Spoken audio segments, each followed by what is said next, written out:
Hello guys, അപ്പോൾ നമ്മൾ ഇതിൻ്റെ ഇടയ്ക്കാക്കി കളിമണ്ണ് നമ്മൾ ഉണക്കാൻ വെച്ചിരുന്നു. അങ്ങനെ ഉണങ്ങി നല്ല സെറ്റായിട്ടുണ്ട്. ഇത് 2 ദിവസം ആയിട്ടുണ്ട് വെയിലത്ത് വെച്ചിട്ട്. നല്ല ഉറപ്പായെന്നാണ് തോന്നുന്നത്. നമുക്കിതൊന്ന് ഊരി നോക്കാം. അപ്പോൾ ഇതാ ബാക്കി കളിമണ്ണൊക്കെ അതിൽ ആക്കി വെച്ചിട്ടുണ്ട്. ഞാനിത് കുറച്ച് ആക്കിയിട്ടുള്ളൂ, കൂടുതലാക്കേണ്ടതാണ്. ഇതിൻ്റെ വീഡിയോസൊക്കെ കാണണമെങ്കിൽ ചാനൽ പോയി കാണാവുന്നതാണ്. കുറേ കളിമണ്ണിനെ കൊണ്ട് വീഡിയോസ് ആക്കിയിട്ട് ഞാൻ ഇട്ടിട്ടുണ്ട്. കുറേ ശില്പങ്ങളൊക്കെ ആക്കാം. നല്ല സ്മൂത്ത് സാധനമാണ്.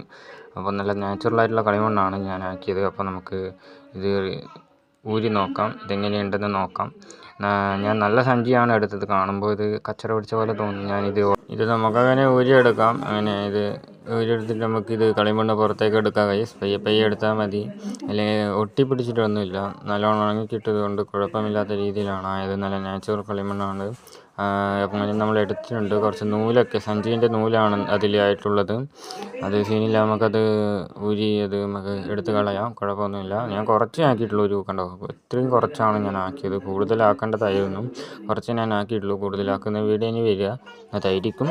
അങ്ങനെ ഗൈസ്, നമ്മൾ കളിമണ്ണ് അടിച്ചടിച്ച് സെറ്റാക്കണം. ടൈൽസിലിട്ടിട്ട് അടിച്ചടിച്ച് നല്ല സെറ്റാക്കണം. എന്നാലും നമുക്ക് കളിമണ്ണ് നല്ല സ്മൂത്തായിട്ട് കിട്ടുകയുള്ളൂ. ഇത് കുറച്ച് നല്ല കട്ടയായി പോയിട്ടുണ്ട്. ഞാൻ കുറച്ച് വെള്ളം ഒഴിച്ചിട്ടാണ് ഇത് അടിക്കുന്നത്. ഒരു ദിവസം മതി ഉണങ്ങാൻ, 2 ദിവസമൊന്നും വേണ്ട. അങ്ങനെ കളിമണ്ണിൻ്റെ സ്മൂത്ത്നെസ് നിങ്ങൾക്ക് കാണിച്ചു തരാം. നിങ്ങൾക്ക് മണ്ണെടുക്കുന്നതിൻ്റെ വയലിലോ പാടത്തിലെയോ മണ്ണുകൾ എടുക്കാം. പിന്നെ ചരടുള്ള മണ്ണുകളൊന്നും എടുക്കരുത്, സ്മൂത്തായി കിട്ടില്ല. ഇതുപോലെ ഇത് കണ്ടോ ഗൈസ്, നല്ല സ്മൂത്തായിട്ടുണ്ട്. നല്ല ചെറിയ ഹാർഡുണ്ട്, അത് നമുക്ക് വെള്ളം ഒഴിച്ചിട്ട് സെറ്റാക്കാൻ പറ്റും. അങ്ങനെ ഓക്കെ ഗൈസ്, അടുത്ത വീഡിയോ വരുന്നതായിരിക്കും. Goodbye, see you later.